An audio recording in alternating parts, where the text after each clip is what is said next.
السلام علیکم ورحمۃ اللہ وبرکاتہ۔ اعوذ باللہ من الشیطان الرجیم، بسم اللہ الرحمن الرحیم۔ وَإِذْ نَجَّيْنَاكُمْ مِنْ آلِ فِرْعَوْنَ يَسُومُونَكُمْ سُوءَ الْعَذَابِ يُذَبِّحُونَ أَبْنَاءَكُمْ وَيَسْتَحْيُونَ نِسَاءَكُمْ وَفِي ذَلِكُمْ بَلَاءٌ مِّن رَّبِّكُمْ عَظِيمٌ۔ سورہ بقرہ کی یہ آیت نمبر 49 ہے۔ اسی ایک آیت پر ہمارا درس ہوگا اور اسی میں ہم غور و فکر کریں گے۔ تقریباً ہو سکتا ہے کہ کچھ گھنٹوں پر مشتمل یہ درس ہو۔ مختصر وقفے سے ہم یہ درس دیتے رہیں گے انشاءاللہ۔ آپ بھائی کوشش کریں کہ اگر قرآن آپ کے سامنے ہو یا موبائل میں ہی قرآن کھول کے آپ جب درس سن رہے ہوں اور آپ قرآن کی اس آیت کو دیکھ رہے ہوں تو بہت زیادہ فائدہ مل سکتا ہے۔ سب سے پہلے تو ہم اس آیت کا ترجمہ پڑھتے ہیں اور پھر اس کی وضاحت شروع کریں گے۔ وَإِذْ اور جب، نَجَّيْنَاكُمْ ہم نے تمہیں نجات دی، من آل فرعون آل فرعون سے، یسومونکم وہ دیتے تھے تمہیں، سوء العذاب سخت ترین عذاب، یذبحون وہ ذبح کرتے تھے، ابناءکم تمہارے بیٹوں کو، ویستحیون اور زندہ چھوڑتے تھے، نساءکم تمہاری عورتوں کو یا تمہاری بیٹیوں کو، وفی ذالکم اور اس میں، بلاء آزمائش تھی، من ربکم تمہارے رب کی طرف سے، عظیم بہت بڑی۔ تو اب آپ دیکھیں، وَإِذْ نَجَّيْنَاكُمْ ہم نے تمہیں نجات دی۔ یہاں ذکر ہو رہا ہے بنی اسرائیل کا، یعقوب علیہ السلام کی جو نسل ہے ان کا ذکر ہو رہا ہے، اور اس زمانے کی بنی اسرائیل جو کہ فرعون کے دور میں تھے اور موسیٰ علیہ السلام کے دور میں تھے۔ اصل میں بات ان کی ہو رہی ہے، لیکن نبی صلی اللہ علیہ وسلم کے دور کے بنی اسرائیل اور قیامت تک کے لیے جو بنی اسرائیل ہے ان کو اس نعمت کا ذکر کیا جا رہا ہے، نعمت یاد دلائی جا رہی ہے کہ اللہ تعالیٰ نے تمہیں بچایا فرعونیوں سے۔ تو یہ اصل میں بڑوں پر نعمت ایسے ہی ہے جیسے چھوٹوں پر نعمت ہو۔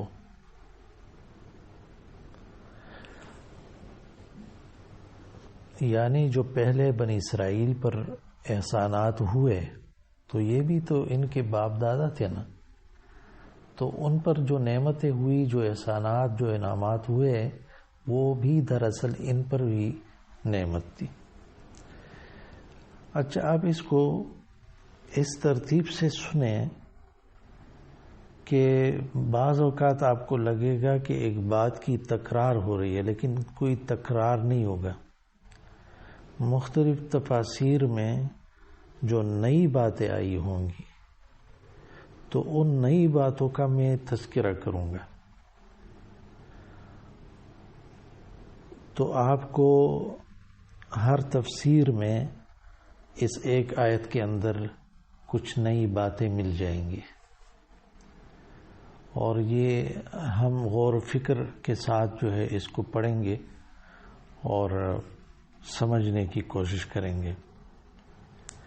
اچھا، ترجمان القرآن ایک تفسیر ہے، اس میں فرعون کے بارے میں کہا گیا ہے کہ جس فرعون کے گھر میں موسیٰ علیہ السلام کی پرورش ہوئی اس کا نام رامسیس تھا،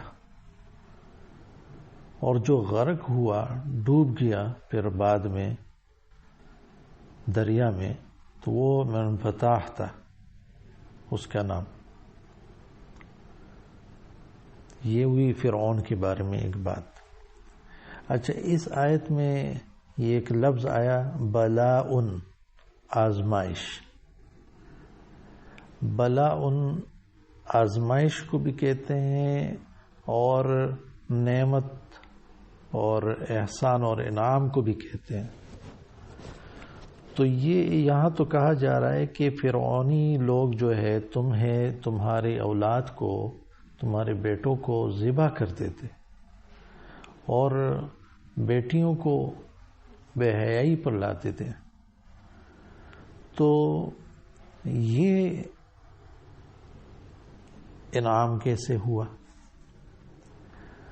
تو یہاں پہ کہا جا رہا ہے کہ جو بچوں کو ذبح کر رہے تھے، جو انتہائی تکلیف دہ صورتحال تھی، تو ان تکالیف سے ہی وہ جو مردہ قوم ہوتے ہیں وہ بالآخر جاگ جاتی ہے، اور جب جاگ جاتی ہے تو ظلم سے نجات جو ہے وہ حاصل کر لیتی ہے. تو تکالیف بھی مسلمانوں کے اوپر جو ہے وہ اللہ تعالیٰ کی ایک مہربانی بن جاتی ہے. کبھی اشرف علی تھانوی نے اس کو ذکر کیا ہے کہ تکلیفیں جو ہے وہ اللہ تعالیٰ کی مہربانی ہے. اچھا، اب دوبارہ آتے ہیں فرعون کے نام کے سلسلے میں. ایک اور تفسیر میں کہا گیا ہے کہ فرعون کا نام جو ہے ولید تھا، ولید بن مصعب بن ریان. اچھا، نجیناکم، ہم نے تمہیں نجات دی. تو نجات تو پہلوں کو ملی تھی، ان موجودہ بنی اسرائیل کو کہا جا رہا ہم نے تمہیں نجات دی. تو دراصل اسلاف کی نجات اولاد کے وجود کا سبب تھا، یعنی اگر وہ لوگ نہ بچتے تو موجودہ بنی اسرائیل ہوتے ہی نہیں. ٹھیک ہے نا، یہ نیا نقطہ آ گیا. پہلے بھی میں نے نجیناکم پر ایک وضاحت کی. اچھا، اب یہاں پہ یہ سوال آتا ہے کہ فرعونی لوگ یہ معصوم بچوں کو ذبح کیوں کرتے تھے؟ اس کی کیا وجہ تھی؟ تو ذبح کرنے کی کئی وجوہات تھے. جیسے فرعون نے ایک خواب دیکھا تھا، اس کی تفصیل آگے میں بیان کروں گا.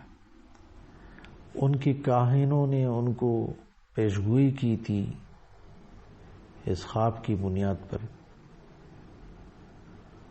اور ایک وجہ یہ تھی کہ ابراہیم علیہ السلام کی خوشخبری جو بنی اسرائیل میں بیان کی جاتی تھی کہ ہاجر کی اولاد سے کوئی شخص پیدا ہوگا جو فرعون کو ہلاک کرے گا، اور ابراہیم علیہ السلام کی اولاد میں انبیاء آئیں گے، بادشاہ آئیں گے، ملوک آئیں گے.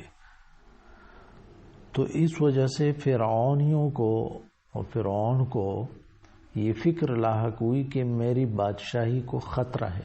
ان بنی اسرائیل سے، ان میں سے کوئی اٹھے گا میرا تخت لے لے گا، میری بادشاہی کو چھین لے گا، لہٰذا یہ وقت آنے سے پہلے میں ان میں اس پیدا ہونے والے شخص کے ڈر سے ان کے نئے پیدا ہونے والے بیٹوں کو قتل کروں گا۔ اور انہوں نے آرڈر جو ہے وہ پورے ملک میں جاری کر دیا۔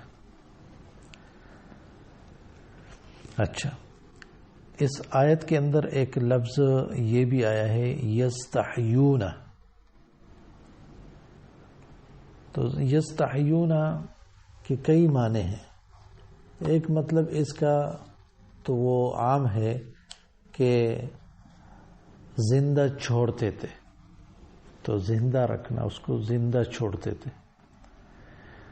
دوسرا مطلب یہ ہے کہ حیا لیتے تھے ان عورتوں کی جو بنی اسرائیل کی لڑکیاں تھیں۔ اور تیسرا مطلب یہ کہ شرمگاہوں کی تفتیش کیا کرتے تھے کہ بنی اسرائیل کی جو عورتیں ہیں ان کو حمل ہے یا نہیں ہے، تو اس طرح کی ذلیل حرکتیں وہ کر رہے تھے۔ اچھا، اب دوبارہ آتے ہیں، ایک لفظ یہاں پر بلا کے بارے میں پہلے بھی ذکر ہوا۔ میں اس لیے آپ سے کہہ رہا ہوں کہ یہ ترتیب ایسی ہوگی کہ آپ کو لگے گا کہ تکرار ہے، لیکن تکرار نہیں ہوگی، نئی حکمت، نئی بات جو ہے وہ بیان ہو رہی ہوگی۔ تو انشاءاللہ آپ کو پتہ چلے گا قرآن کے اندر کس قدر جو ہے وہ قیمتی موتی جو ہے وہ ایک ایک آیت، ایک ایک لفظ کے اندر وہ حکمتیں بھری ہوئی ہے،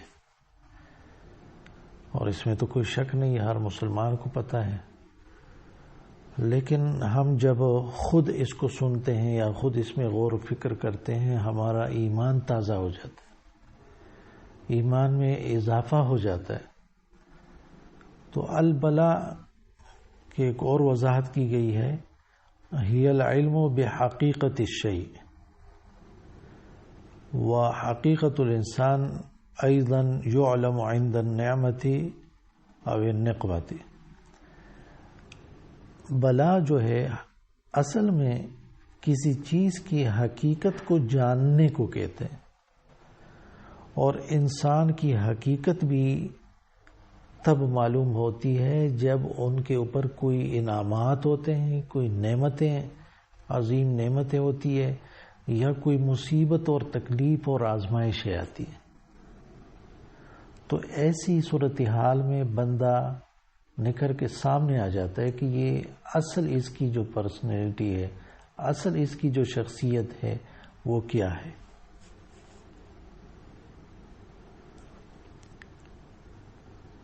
اچھا، یہ نقطہ معلوم کر، واقعی امتحان میں پڑھ کے انسان کو پتہ چل جاتا ہے کہ میں کس طرح کا بندہ ہوں، لوگوں کو بھی پتہ چل جاتا ہے، انسان کو بھی خود بھی پتہ چل جاتا ہے، اور اللہ تعالیٰ کو تو پہلے سے ہی پتہ ہے۔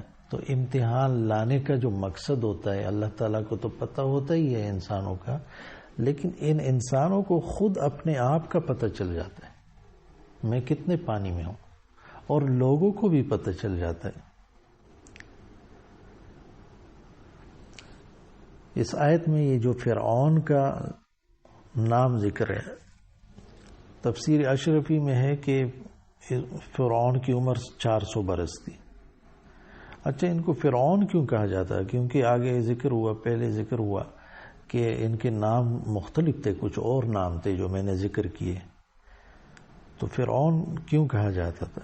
یہ اصل میں مصر کے جو بادشاہ ہوتے تھے ان کو فرعون کہا جاتا تھا، جیسے روم کے بادشاہ کو قیصر کہتے تھے، فارس کے بادشاہ کو کسرا کہتے تھے، یمن کے بادشاہ کو تبع کہتے تھے، اور حبشہ کے بادشاہ کو نجاشی کہا جاتا تھا، ایتھوپیا کا جو بادشاہ ہوتا تھا، اور ترکیوں کا جو بادشاہ ہوتا تھا خاقان کہلاتا تھا، ہندوؤں کو بادشاہ کو راجا کہتے تھے، روس کے بادشاہ کو زار کہتے تھے، والی دکن کو نظام کہتے تھے۔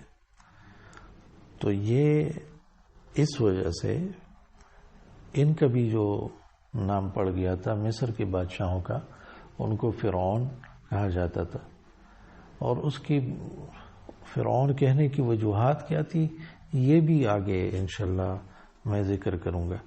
تو آج کے لیے یہی تک کافی ہے، اور انشاءاللہ اس کو چلاتے رہیں گے۔ ہو سکتا ہے یہ کئی گھنٹوں پر محیط ہو جائے، لیکن آپ لوگوں کو ایک گہرا علم اس آیت کے بارے میں انشاءاللہ مل جائے گا۔ اللہ رب العالمین مجھے اور آپ سب کو قرآن و سنت سمجھنے اور اس پر عمل کرنے کی توفیق عطا فرمائے۔ اقول قولی ھذا استغفر اللہ لی ولکم ولسائر المسلمین۔ السلام علیکم ورحمۃ اللہ وبرکاتہ۔